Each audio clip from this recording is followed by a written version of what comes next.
भारत में एक ऐसी सजा का प्रावधान बताया गया है जिसमें अपराधी को पूरी तरह से अकेला रखा जाता है। 6x6 का कमरा होता है, उसमें उसको अकेले रख दिया जाता है।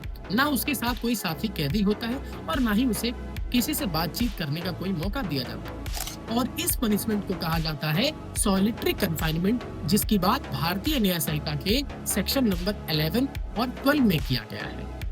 सेक्शन 11 कहता है कि अगर कोर्ट ने किसी अपराधी को रिगरस इम्प्रिजनमेंट यानी कि कठोर कारावास दिया है तो कोर्ट चाहे तो उस कठोर कारावास का कुछ हिस्सा सॉलिटरी कन्फाइनमेंट यानी कि एकांत कारावास के रूप में भी दे सकती है। लेकिन सॉलिटरी कन्फाइनमेंट को देने के लिए भी मैक्सिमम लिमिट सेट कर दी गई है, जो ये कहता है कि अगर अपराधी की सजा 6 महीनों तक की है तो उसे सिर्फ और सिर्फ 1 महीने ही सॉलिटरी कन्फाइनमेंट दिया जा सकता है। उसी तरह अगर उस अपराधी की सजा 1 साल तक की है तो उसे सिर्फ 2 महीने तक की सॉलिटरी कन्फाइनमेंट दी जा सकती है।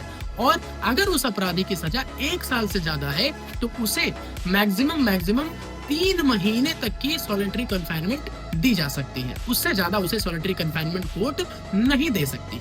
अब सेक्शन 12 जो है वो सॉलिटरी कन्फाइनमेंट के ऊपर लिमिटेशंस के बारे में बात करता है, जो ये कहता है कि एक बारी में किसी भी अपराधी को 14 दिन से ज्यादा की सॉलिटरी कन्फाइनमेंट कोर्ट नहीं दे सकती। और तो और 2 सॉलिटरी कन्फाइनमेंट पीरियड्स के बीच में कम से कम 14 दिन का गैप होना चाहिए, जिससे कि उस अपराधी का मेंटल हेल्थ जो है वो बिगड़े ना, खराब ना हो।